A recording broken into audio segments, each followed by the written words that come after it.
Hello guys, welcome back to my channel वांगसियान forever love. तो आज मैं आप लोगों के लिए मेरे एफएफ का नेक्स्ट चैप्टर लेकर आई हूँ। मैं वीडियो शुरू करने से पहले आप लोगों से रिक्वेस्ट करना चाहती हूँ, अगर आप मेरी स्टोरी को पहली बार सुन रहे हैं तो प्लीज़ मेरे चैनल को सब्सक्राइब कर लें एंड वीडियो को लाइक कर दें। एंड गाइस, आप लोग कमेंट ज़रूर करना, मुझे अच्छा लगेगा आप लोग कमेंट करेंगे। तो अब ज़्यादा कुछ ना बोलते हुए हम अपनी स्टोरी की तरफ चलते हैं। जैसा कि हमने प्रीवियस वीडियो में देखा था, वी जो बहुत सारी नोटी बातें सोचे जा रहा था, तभी वो नोटिस करता है कि वॉशरूम से शावर आने की आवाज़ बंद हो चुकी है। एंड वांग जी जो अपने बेस्ट पे एक टॉवल रैप किए हुए अंदर आता है एंड बोलता है, कौन है यहाँ पर। लेकिन वहाँ से कोई आवाज़ नहीं आती।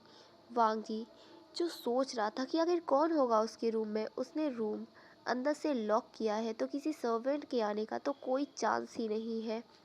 एंड वो ये भी सोच रहा था कि जब से वो अपने पूर्वजों की ग्रेव से आया है, उसे ऐसा लग रहा है जैसे कोई उसे फॉलो कर रहा है। लेकिन उसे अब तक कोई भी अनसेफ जैसी कुछ भी फील नहीं हुआ है। एंड उसके रूम में सारी चीज़ें वहीं रखी हुई हैं। लेकिन वांग जी जिसे एक चीज़ बहुत अजीब लग रही थी कि उसका रूम नॉर्मल से कुछ ज़्यादा ही कोल्ड था। एंड जिसकी वजह से वांग जी फील कर सकता था कि कितनी ज़्यादा सर्दी लग रही है उसे। एंड वांग जी जो अपने माइंड में सोचता है कि वो ये सारी चीज़ें बाद में देखेगा, यहाँ अभी कोई नहीं है तो उसे अपना बात कंप्लीट करना चाहिए। एंड ये सोचकर वांग जी जो वापस वॉशरूम में चला जाता है।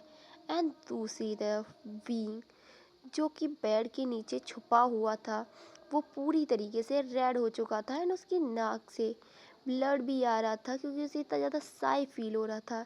एंड वी जो सोचता है कि उसका होने वाला हस्बैंड कितना ज़्यादा सेमलेस है कि वो ऐसे ही बाहर आ गया। एंड वो ये भी सोचता है कि उसका हस्बैंड कितना ज़्यादा मस्कुलर है, हो सकता है कि वो कोई जर्नल हो। एंड वो सोच रहा था कि अगर वो जर्नल है तो वो बेड पे कैसा होगा, वो कितना ज़्यादा हॉर्नी होगा बेड पे उसके साथ। एंड वी जो बोलता है कि अभी उसे ये सब नहीं सोचना चाहिए, अभी उसकी मैरिज नहीं हुई है एंड वो शादी के बाद वो भी अपने हस्बैंड को सोच सकता है, छू सकता है। एंड ये कहकर वीन जो स्माइल करने लगता है एंड बोलता है, मुझे अभी यहाँ से जाना चाहिए। वो अपने हस्बैंड से बाद में मिलेगा, पहले उसे अपने माइंड में आने वाले नॉटी थॉट्स को बाहर निकालना है। एंड ये कहकर वीन जो उस पलंग के नीचे से ही डिसअपेयर हो जाता है।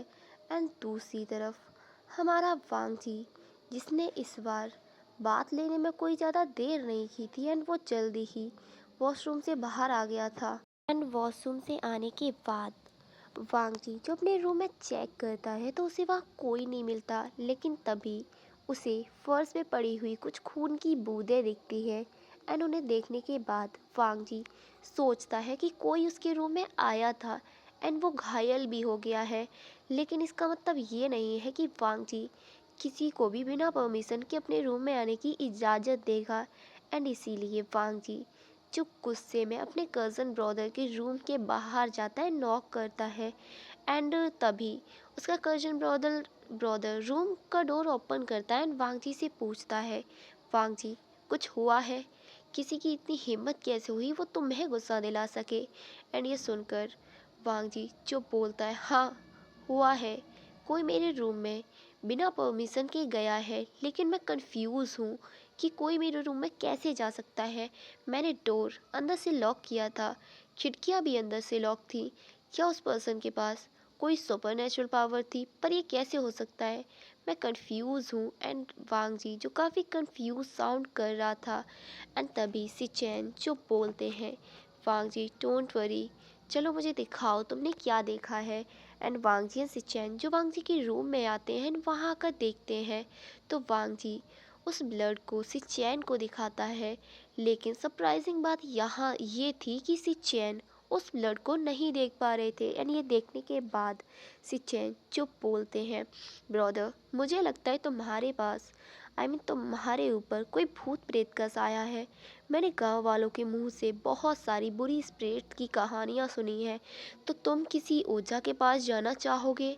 एंड ये सुनकर वांग जी जो सिचैन को रूम से बाहर निकाल देता है, बोलता है, हम शहर जाने के बाद पहले तुम्हारी आंखों का चेकअप कराएंगे।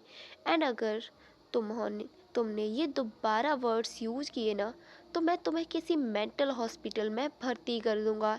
एंड ये कहकर वांग जी जो अपने डोर को लॉक कर लेता है, एंड सिचैन यहाँ पर एक गल्प करता है। एंड वो सोचता है कि वो तो बस अपने ब्रदर की हेल्प करने की कोशिश कर रहा था, क्योंकि उसने बहुत सारी बुरी स्पिरिट की बातें सुनी है। एंड ये पहली बार नहीं है, बहुत पहले भी कुंवारे लेंस को बहुत सारी बुरी स्पिरिट्स ने बस में करने की कोशिश की थी। इसका परिणाम ये हुआ था कि वो लेंस मरने की कगार पर आ चुके थे, लेकिन एक ओझा ने सही टाइम पर आकर उन स्पिरिट्स को उन लेंस की बॉडी से निकाल दिया। एंड उसके बाद ऐसी कोई घटना नहीं हुई। लेकिन आज वांग जी इस तरह की हरकतें कर रहा है, तो सिचैन जो बोलते हैं, मैं अपने भाई को बचा लूँगा उस स्पिरिट से। लेकिन अजीब बात यह है कि उसके रूम से कोई आवाज़ नहीं आ रही है। क्या उसका कज़न ब्रदर थकान की वजह से ये भ्रमित हो रहा है, या फिर वो पागल हो चुका है? लेकिन सिचैन जो इन स्पिरिट्स वाली बातों पे यकीन करते हैं, लेकिन वांग जी जो इन्हें फालतू की बातें एंड भ्रम समझता है, एंड उसके सामने जो भी इस तरह की बातें करता है, वो उसे डॉक्टर के पास लेकर जाता है। एंड वो जानता है, जैसा कि उसके कज़न ब्रदर ने कहा कि वो उसे मेंटल हॉस्पिटल में एडमिट करा देगा, तो वो ऐसा कर सकता है। एंड सिचैन यही सारी चीज़ें सोच रहे थे। एंड दूसरी तरफ हम वीन को देखते हैं, जो लैन हाउस से निकलने के बाद सीधा अपने ग्रेव पर जाकर रुका था। एंड वो वहाँ जाकर अपने धड़कते हुए दिल को शांत करने की कोशिश करता है। वीन जो मरने से पहले एक अच्छा पर्सन हुआ करता था, उसने इससे पहले ये कभी फील नहीं किया। लेकिन तभी वीन को याद आता है कि वो मर चुका है, उसके पास दिल तो है ही नहीं। लेकिन वो फिर भी दोबारा हार्ट अटैक से मरने ही वाला था। एंड वीन जो अपने चेस्ट पे अपना हाथ रखकर अपनी हार्ट बीट को फील करने की कोशिश करता है। तभी वीन जो सोचता है कि उसके पास दिल तो है ही नहीं, तो वो क्या फील करने की कोशिश कर रहा है? क्या वो पागल हो चुका है? जान जो जानता है कि वो एक अच्छा घोस्ट है, वो मरने के बाद कभी भी अपनी कवर छोड़कर नहीं गया। ये पहली बार था जब वो अपने प्यार को फॉलो करते हुए इतनी दूर तक चला गया। एंड उसने ये नोटिस ही नहीं किया कि सब कुछ बदल गया है, लोगों के क्लोथ, लोगों का घर, सब कुछ। बीइंग जो बस अपना प्यार पाना चाहता है, अपने प्यार के साथ रहना चाहता है। एंड यही रीज़न था कि वो इतने सालों बाद अपनी कवर छोड़कर यूं किसी इंसान के पीछे गया था।